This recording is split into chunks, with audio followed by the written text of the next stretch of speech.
Hello, everybody. Welcome to the channel. Jim Reads Too Slow. I'm Jim. Um, and I am following with the June on the Range read along. Um, June on the Range, of course, was created by Michael K. Vaughan, and it's meant to encourage reading of Western novels or Western stories, the great American genre that is not nearly as popular as it once was. So um, it needs a little encouragement for people to read it. Now, you can either read a lot of them during June, which is not difficult to do, like this one here, Hondo by Louis L'Amour, because it's rather short. This one is 178 pages long. Or you can go all out and read something like this. This masterpiece by Larry McMurtry, Lonesome Dove. This one clocks in at 858 pages, this version, or this edition. So I'm reading the short ones. uh, and during week 2, I did manage to finish one Western. I did 2 last week, but there was a little more to this one than meets the eye. So I did manage to finish it, and I started another. I read um, Zane Grey's Riders of the Purple Sage. It's this beautiful Penguin classic, is very shiny. I don't know if you probably can't read that, but that's what it is. Uh, Riders of the Purple Sage, published in 1912. It's a book that I have no excuse for not reading years ago. I should have, but I didn't. But I'm very glad that I read it now. Man, this book has it all. It's got adventure, excitement, gunplay, outlaws, evil bad guys who are trying to steal a young woman's fortune. All of the stuff, all the great Western stuff, are in here. It's got romance, but it's not that squishy, sappy, kissy face romance. It's the kind of romance that a adventurous He-Man type would be happy to read. So yeah, romance. The story takes place in Utah, just real briefly, in 1871. It focuses on a woman by the name of Jane Witherstein, a rich young Mormon woman whose late father developed the town of Cottonwoods, which is close by. At the beginning of the story, she has cattle, she raises horses, her property controls the town's water supply. She's very wealthy. She cares for many of the local poor people. She's a good person. She's a devout Mormon woman.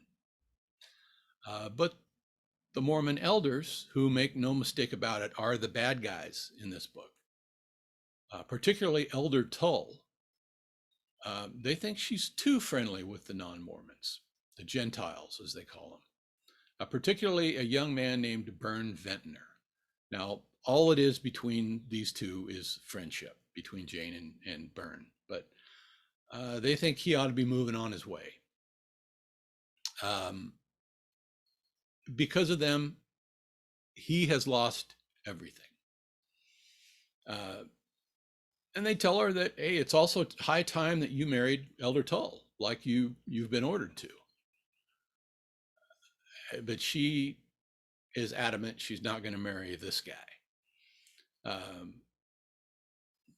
Tull wants to marry her so that he, and by extension the church, can gain control of all of her wealth and property. Okay, so into this situation comes Lassiter, our hero, the gunfighter.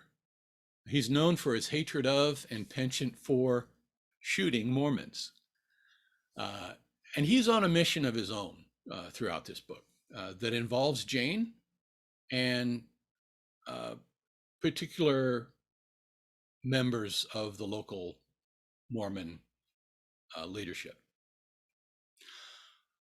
Okay, now from that setup, the book kind of it shows us how this local church organization, the local group of Mormon elders gradually destroy Jane Withersteen, with Lassiter by her side doing all that he can, but his hands are kind of tied because all the while, as she's sliding downhill, rather melodramatically in places, I might add, Jane is sticking up for the Mormons. And she is constantly holding Lassiter back until she just can't anymore. She sincerely believes in her faith and that she's in the right, which she is, but she believes that that should matter with the Mormons. She believes that because of that, it'll all work out for her, both in Cottonwoods and in her church. And Lassiter tells her, your church just wants your property. Nobody cares about your soul.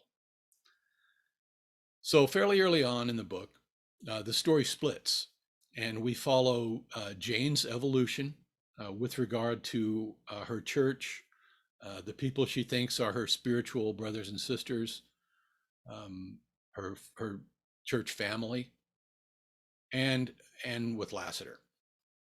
And then we also follow Ventnor, and we check in on him. He's gone off in search of Jane's cattle, some of which have been rustled. So he goes to try to find them, and then we follow him and what's going on with him in Surprise Canyon. The stories come back together, once or twice throughout the book, and then near the end, they really mesh in a satisfying way. I really love this novel, despite what I mentioned, the periodic descent into this kind of, back of the hand on the forehead, oh, woe is me, helpless woman in distress kind of melodrama. It's a beautiful book. It's really good. So yeah, the Riders of the Purple Sage. I'm not going to give away any of the spoilers, just in case you haven't read it, in case you're among the few like myself who hadn't read it. I might add that the Purple Sage, the landscape, Gray is really heavy on descriptions in this book, and this is the only one of his books that I've read so far. So I don't know if this is a thing with him, but the countryside, the Old West itself, is a character in this book, and it is really well done. Zane Grey could tell a story, and he did all this stuff first, I might add. All those bits and pieces that go into making a Western, thank Zane Grey for that. So I finished Riders of the Purple Sage, and then I launched into The Shootist by Glendon Swarthout, on the recommendation, I might add, of Joe Buckley. So you're to be thanked for this. It's a short book, and I like what I have read so far a lot, and then after that I'll move on to Hondo by Louis L'Amour.